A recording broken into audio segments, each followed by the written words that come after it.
So continuing on from where we stopped yesterday, after Ezekiel had seen the vision of the people in the temple, God called forth his executioner to kill the idolaters. 6 angels executed them, carried out the execution order, while one in a linen cloth marks the people who were grieved by the detestable acts that the people of the city were carrying out. So they were exempt. They were marked on their forehead as a sign of preservation. Now we'll also see this in Book of Revelation, because also before there was destruction, God sent an angel to seal the people who were his with a mark on their forehead. So clearly that's very symbolic.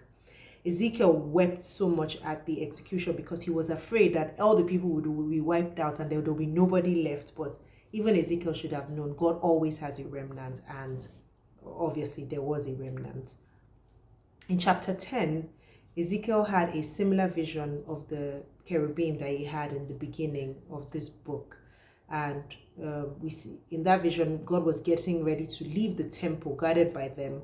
And before he does, that angel in the linen cloth is commanded to destroy Jerusalem with holy fire gotten from within the cherubim. And Jeremiah's prophecy to the 25 men. So remember, after that, obviously he threw the holy fire there, and then he was at the gate, and the 25 men came to him to find out what was going on. And the prophecy that he gave to them was facilitated by the Spirit of the Lord.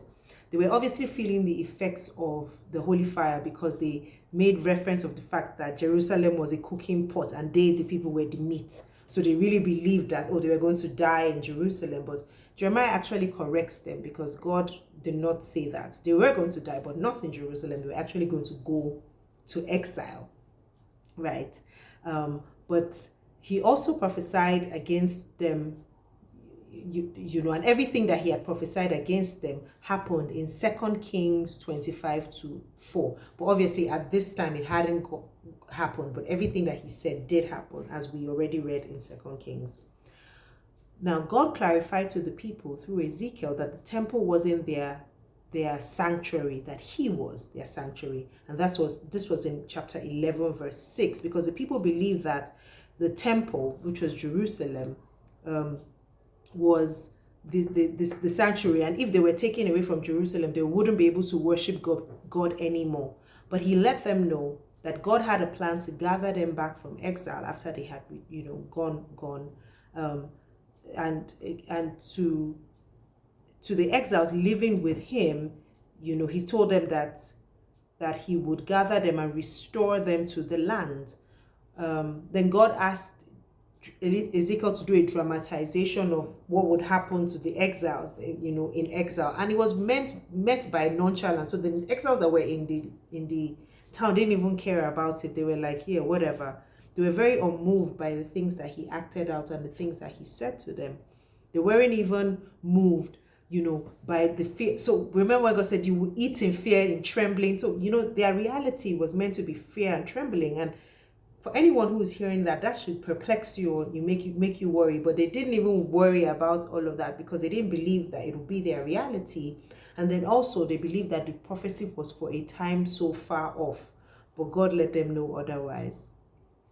Now, here's my hashtag getting to know God. Lesson from these chapters. Now, God showed true emotion towards his people. In chapter 10:18, when the glory of the Lord departed from the temple, it says that God stopped. He hesitated just before he left, but he then moved on. So for me, I feel like no matter how harsh God's punishment or his judgment appears to be, even though it was justified, especially in the case of the Israelites, God didn't take pleasure in meting it out. He was leaving the temple. This was a place that he had said he wanted to dwell with the people, dwell in, amongst the people. But look what they made him do. That's the way I saw it. It was like, look what you made me do.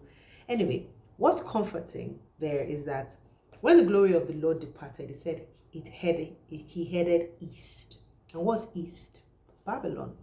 So God was actually going with them to exile, but they didn't know.